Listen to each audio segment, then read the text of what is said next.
आपको लग रहा है कि कोई उम्मीद, कोई आशा नहीं है क्योंकि आपके समय के अनुसार काम नहीं हुआ, या फिर जो आपने मांगा वो नहीं हुआ, या फिर आपकी योजनाएं सफल नहीं हुई, आज भी संकटों में है, विरोध में है, सताव में है प्रभु, और मानो कि कोई भी आशा उम्मीद इनके जीवन में नहीं है, तो आज मैं दुआ करती हूँ प्रभु इस वचन के आधार पर कि हम आपका धन्यवाद करते हैं क्योंकि आपने हमारे चैनल को सब्सक्राइब किया है। यदि आप प्रार्थना करवाना चाहते हैं तो प्रेस सेंटर में कॉल करें, हम आपके लिए प्रार्थना करेंगे। Praise the Lord.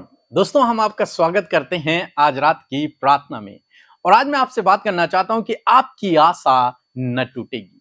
जो आशा आपने प्रभु पर रखी है वो कभी भी न टूटेगी। प्रभु आपकी आशा को पूरा करेगा। दोस्तों, हो सकता है इस समय आप विपरीत समय से होकर गुजर रहे हो। आपको लग रहा हो मानो आपके जीवन में एक तूफान आ गया, जिस तूफान ने आपको पेड़ की तरह काट दिया हो, आपकी डालियों को तोड़ दिया हो, आपके पत्तों को गिरा दिया हो, और आपको लग रहा हो कि सब कुछ समाप्त हो गया है।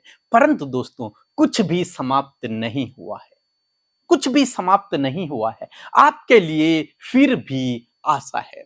चाहे आपकी टहनियां टूट गई हों, चाहे आपके पत्ते टूट गए हों, चाहे आपके पत्ते सूख गए हों, चाहे फल गिर गए हों, चाहे फूल गिर गए हों, चाहे सूखा पड़ा हुआ हो, चाहे लोगों ने आपको काट दिया हो, तो भी परमेश्वर का वचन आपको आशा देता है, आपको उत्साहित करता है, आपको ढाढ़स देता है कि आपके लिए आशा है।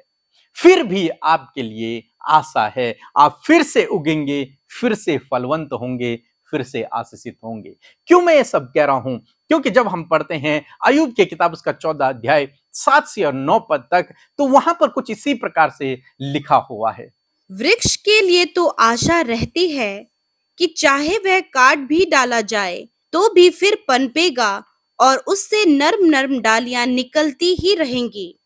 चाहे उसकी जड़ भूमि में पुरानी भी हो जाए और उसका ठूंठ मिट्टी में सूख भी जाए, तो भी वर्षा की गंध पाकर वह फिर पनपेगा और पौधे के समान उससे शाखाएं फूटेंगी। आमीन। दोस्तों, यहां पर परमेश्वर का वचन आपको, मुझे, हम सब लोगों को एक आशा की उम्मीद देता है, एक आशा देता है। क्या कहता है परमेश्वर का वचन? कि एक वृक्ष के लिए तो आशा है। एक वृक्ष के लिए, एक पेड़ के लिए तो आशा हमेशा बनी रहती है।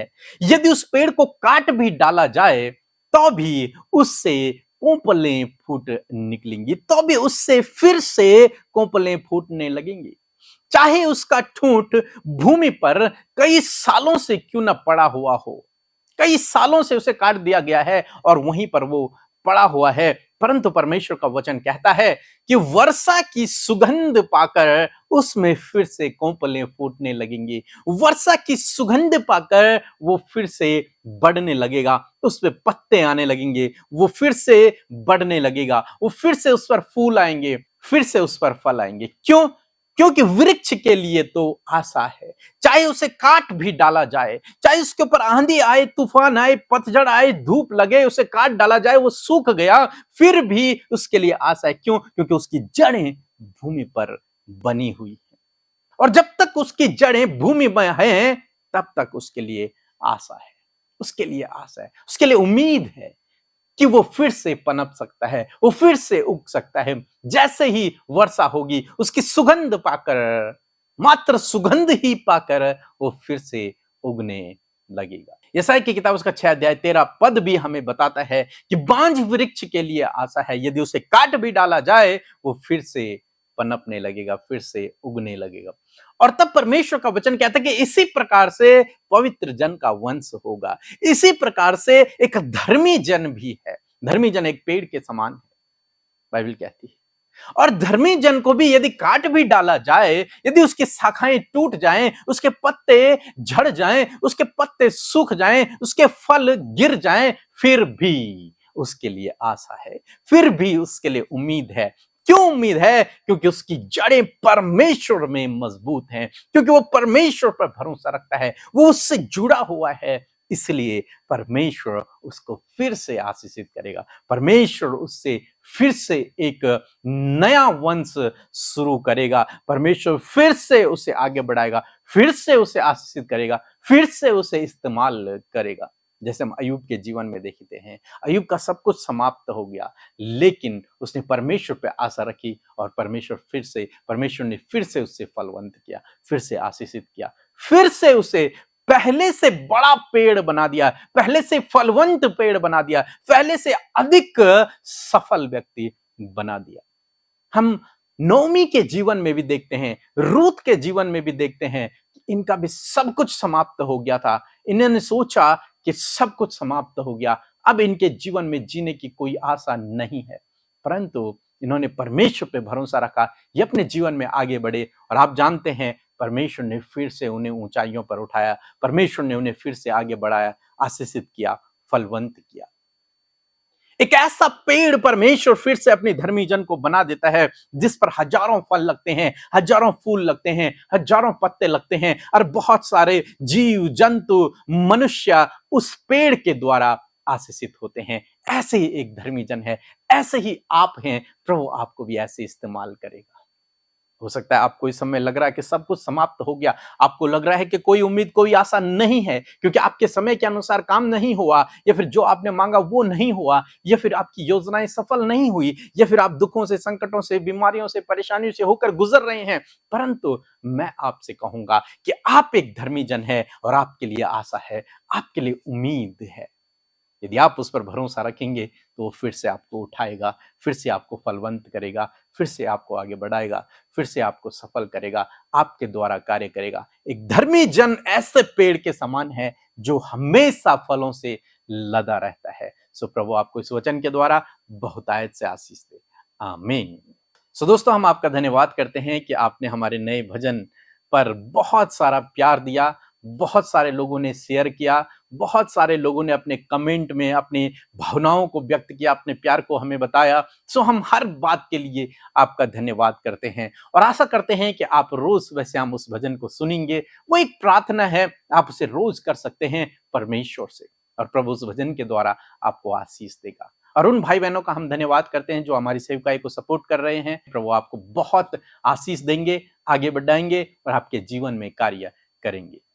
परमेश्वर के वचनों पर मनन करने से आप प्रभावशाली होंगे और आपके काम सफल होंगे। इसलिए इन परमेश्वर के वचनों को अपने घर पर लगा लें और दिन रात इन पर मनन करें, तो परमेश्वर आपको आशीषित करेंगे, इन वचनों को आपके जीवन में पूरा करेंगे। यदि आप इन वचनों को फ्रेम में चाहते हैं तो इस नंबर पर कांटेक्ट करें 8077007695। धन्यवाद। आप सबको जय मसीह की। मैं राउरकेला उड़ीसा से बोल रहा हूँ।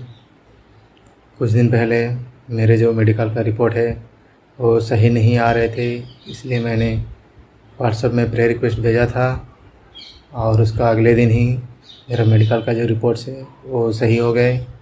इसलिए मैं प्रभु का धन्यवाद करूँगा, साथ में पीके ब्रदर और अमृता सिस्टर का भी मैं धन्यवाद करूँगा। सो जय मसीह की। प्रभु अपना मिरेकल ऐसे ही बनाए रखें और सबकी मदद करें। जय मसीह की। सो हम प्रभु यीशु मसीह का धन्यवाद करते हैं इस सुंदर सी शाम के लिए। मैं आशा करती हूँ कि आप सब ने वचन को सुनकर आशीष पाई है। प्रभु यीशु मसीह आपके जीवन में आशाओं को पूरी करेंगे। सो आइए हम सब मिलकर प्रार्थना करें। धन्यवाद धन्यवाद धन्यवाद करते हैं सामर्थी हमारे प्यारे परमेश्वर, हमारे दयालु पिता, हम आपका धन्यवाद करते हैं आज की सुंदर शाम के लिए प्रभु जो आपने हम सबको दिखाई है। पिता मैं धन्यवाद करती हूँ आज हमारे साथ जितने भी भाई बहन, बच्चे, नौजवान, बुजुर्ग और बहनें प्रभु हमारे साथ शामिल हैं, प्रभु यीशु मसीह के नाम से पिता वो आशीष पाए पिता, तेरी पवित्र आत्मा से भर जाए मेरे खुदा, तेरी उपस्थिति को महसूस करे खुदावन। हर एक के पिता मन में परमेश्वर अपने कंट्रोल को आप ले, हर एक के ऊपर आपका राज्य आए परमेश्वर। प्रार्थना है कि आज की सुंदर शाम में डाइवर्ट करने वाली बातें, भटकाने वाली बातों को यीशु मसीह के नाम से दूर करते हैं मेरे परमेश्वर। सिर्फ और सिर्फ प्रभु तेरे लोगों का ध्यान तुझ पर हो परमेश्वर। प्रभु अपनी विनती को तुझे बताने के लिए, तेरी बातों को रिसीव करने के लिए प्रभु उनका ध्यान इन सारी बातों पर होने पाए पिता मेरे परमेश्वर। प्रभु जी हर प्रकार के नेगेटिव बातें, बीमारियां, कर्जे और प्रॉब्लम्स और दुख बीमारियां प्रभु आज की शाम में खुदा इनके जीवनों से दूर हो जाए। और प्रभु आज जितने जितने लोग प्रार्थना में हमारे साथ शामिल हैं, जो कुछ भी विनती आज वो प्रभु इस प्रार्थना के माध्यम से आपके आगे रखते हैं खुदा प्रभु, हाँ आमीन में प्रभु उनका उत्तर मिलने पाए। पिता परमेश्वर, मैं धन्यवाद करती हूँ आज के वचन के लिए प्रभु, धन्यवाद देते हैं और उस वचन का हम आदर करते पिता, आपका वचन आदर के योग्य। और प्रभु धन्यवाद करते कि हर एक वो हृदय प्रभु जिसने आज प्रभु इस वचन को रिसीव किया पिता, एक फलवंत वृक्ष के समान उनका जीवन होने पाए परमेश्वर। आपका वचन प्रभु बहुतायत का फल प्रभु उनके जीवन में लेकर आए परमेश्वर, ऐसे होने में आप सहायता करें। अच्छा स्वास्थ्य आज की शाम में आप हर एक को दे मेरे खुदावन, एक एक की सहायता करें प्रभु। इस समय जितने लोग प्रभु अपने आप को थका हुआ, कमजोर और प्रभु बहुत ज्यादा निराश, दुख में, दर्द में महसूस करे प्रभु, इस समय उन्हें आजाद करें इन सारी बातों से। और प्रभु हर एक जन प्रभु इस समय प्रभु अपने आप को चंगा महसूस करे मेरे खुदावन। धन्यवाद करते प्यारे प्रभु जी, आज का वचन प्रभु एक बहुत बड़ी आशा को हमारे सामने रख के गया है पिता परमेश्वर, कि सच में प्रभु जिस प्रकार एक वृक्ष के लिए पिता परमेश्वर एक आशा है, उसी प्रकार जो धर्मी जन यीशु मसीह के नाम पर विश्वास करता है और उसके वचन के अनुसार चलता है प्रभु, उसके लिए भी एक बहुत बड़ी आशा है कि वो पनपेगा, वो फलेगा, फूलेगा और यदि वो गिर भी जाए तो भी वो उठ खड़ा होकर आगे बढ़ेगा। हाँ मेरे प्रभु, जिस प्रकार प्रभु एक पेड़ काट डाला जाता है परमेश्वर, परंतु जब तक उसकी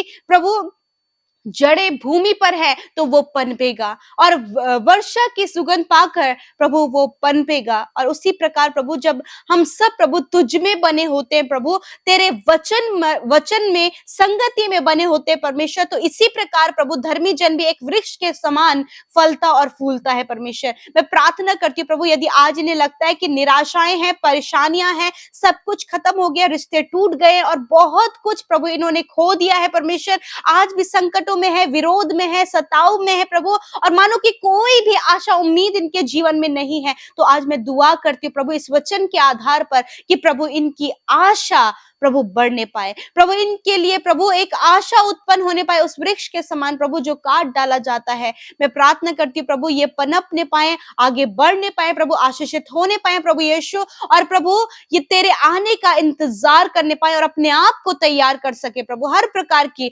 गलत बातें, नेगेटिव बातें, विरोध, सताव और हर प्रकार का जो गलत व्यवहार है प्रभु, इनके जीवनों से आप उन बातों को दूर करें और प्रभु इन्हें अपने आप में, अपने वचन में, प्रार्थना में, संगति में बढ़ाएं प्रभु, ताकि प्रभु ये जब तुझ में बने होते हैं तो ये फलवंत होते हैं प्रभु। आज जितने लोग अपने जीवन में असफल हैं, जीवन के किसी भी क्षेत्र में, मैं दुआ करती हूँ प्यारे प्रभु उन्हें आप सफल करे प्रभु, उनके आत्मिक जीवन में सफल करे प्रभु, उनके जॉब के क्षेत्र में सफल करे, फैमिली लाइफ में सफल करे प्रभु, हर एक क्षेत्र में परमेश्वर प्रभु, पढ़ाई के क्षेत्र में, जॉब के क्षेत्र में, कॉम्पिटिटिव एग्जाम के क्षेत्र में प्रभु आप इन्हें सफल करें। मैं प्रार्थना करती हूँ प्रभु घरों में जो कलेश है, लड़ाई झगड़े हैं, मारपीट है और बहुत ज्यादा गड़बड़ियां हैं, खुदावन उन सारी बातों को दूर करके अपनी असीम शांति को, मेल मिलाप को और सब कुछ आप अच्छा करें। मानो कि कलेश से प्रभु सब कुछ टूटा और बिखरा हुआ नजर आ रहा है, परंतु पिता आपके धर्मी जन के लिए, उनके परिवार के लिए, उनके बच्चों के लिए आपने बहुत बड़ी